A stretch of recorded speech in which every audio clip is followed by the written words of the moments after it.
এই গরমে ভাতের সাথে এমন টকঝাল রেসিপি খেলে প্লেট একেবারেই পরিষ্কার। আজকে দেখাবো কাঁচা আম দিয়ে বাটা মাছ।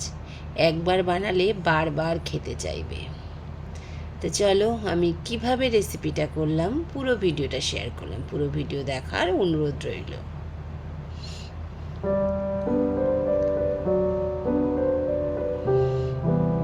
নমস্কার বন্ধুরা, আমি স্বপ্না হবি চ্যানেলে তোমাদের সবাইকে স্বাগত। আজ আমি বানিয়েছি গরমের স্পেশাল কাঁচা আম দিয়ে বাটা মাছ।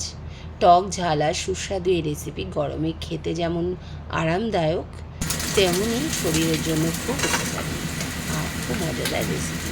দেখো, আমি বাটা মাছগুলোকে নুন হলুদ মাখিয়ে নিয়ে পরপর সব বাটা মাছগুলোকে আমি ভেজে নিয়েছিলাম। আর একটা কথা বলি, গরমকালে তো টক খাওয়া যেন খুব উপকার। শরীর ঠান্ডা রাখে, তারপরে খিদেও বাড়ায়, হজমও ভালো করে, তারপরে শরীরে জলের যে ঘাটতি সেটাও কমাতে সাহায্য করে, ক্লান্তি ও লু লাগা থেকেও কিন্তু কিছুটা রক্ষা করে। আর এদিকে দেখো, গল্প করতে করতে আমার মাছ ভাজাগুলো হয়ে গেছে।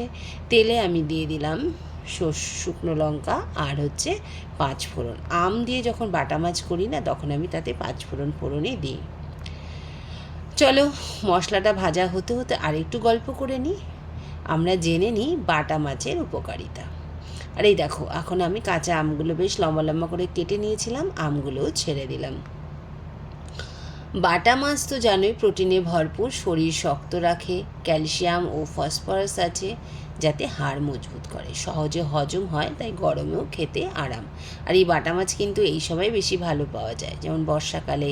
আজকে আমার মাছের সাইজটা ছিল খুব ছোট ছোট, কিন্তু এই মাছগুলোই বেশি টেস্টি। বড় বাটাও পাওয়া যায়। দেখো, আমি এবার একটু সামান্য পরিমাণে নুন আর হলুদ দিয়ে আমটাকে আরও কিছুক্ষণ নাড়াচাড়া করে তার মধ্যে দিয়ে দেবো জল। এবার বলি কাঁচা আমের উপকারিতা। কাঁচা আম তো আমরা সবাই জানি যে ভিটামিন সি কী করে? আমাদের ইমিউনিটি বাড়ায়, গরমে ডিহাইড্রেশন থেকে বাঁচাতেও সাহায্য করে। গরমে তো সানস্ট্রোক হয়, আমরা সবাই জানি, সেটা প্রতিরোধও করে। আমার আমটা নুন হলুদ দিয়ে নাড়াচাড়া দিয়ে এবার আমি এর মধ্যে দিয়ে দিলাম জল। যেহেতু আমি একটু টক করবো, পাতলা পাতলা, তাই একটু জলটা বেশি দিলাম, দিয়ে ঢেকে দিলাম। তাছাড়া স্বাদে টক হওয়ার খাবারে আলাদা একটা রুচিও আনে। আর এই বাটা মাছ দিয়ে যদি আমের রেসিপিটা করো না, অবশ্যই এর মধ্যে একটু সর্ষে বাটা দেবে। আমিও দিয়ে নিলাম সর্ষে বাটা, সর্ষেটা বেটে সেটাকে ছেঁকে নিয়েছিলাম, নিয়ে জলটা দিয়েছিলাম। কেন বলো তো? সর্ষে বাটাটার মধ্যে কেমন ওই যে সর্ষের খোসা থাকলে পেটে ব্যথা করে, তাই। তারপরে দিয়ে দিয়েছিলাম বাটা মাছটা একটু ফুটেছে। ফোটার পরে আমি দিয়ে দিলাম একটু এখানে আখের গুড়। আমি কিন্তু এখানে কোনো চিনি দিইনি, কারণ আমি তো জানোই চিনিটা খুব অ্যাভয়েড করি, খুব কম, না দিলে নয়, তাই আমি চিনি ব্যবহার করি। দেখো, আমার টকটা ফুটছে আর খেতে খুব টেস্টি হয়েছিল। কিন্তু তোমরা একবার বাড়িতে বানিয়ে দেখো। এই গরমকালে এই পাতলা পাতলা মাছের টক, আমরা তো অনেক রকম মাছের টক খেয়েছি, ছোটো ছোটো মোরলা মাছের টক, খোলসে মাছের টক।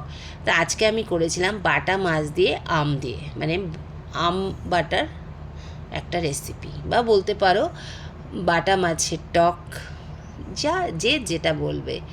যাই বলো, গরম গরম ভাতে, দুপুরের গরম ভাতের পাতে দারুণ জমে গেছিলো এই রেসিপিটা। দেখো, আমার মাছের টক রেডি। আমি এটাকে ঢেলে নিলাম। আমগুলোও কি সুন্দর গোটা গোটা রয়েছে না? দেখতে কি লোভনীয় লাগছে না বলো? বাড়িতে তোমরা বানিয়ে ফেলো এই রেসিপিটা, দেখবে বাচ্চা থেকে বড় প্রত্যেকে খুব আনন্দ সহকারে খাবে। যেহেতু একটু মিষ্টি মিষ্টি, টক টক ঝাল ঝাল মিষ্টি মিষ্টি হয়েছে, তাই জন্যই বললাম। আর আমার আজকের এই ভিডিওটা, আম বাটার ভিডিওটা কেমন লাগলো কমেন্ট করে জানিও। ভালো লাগলে লাইক করো, শেয়ার করো।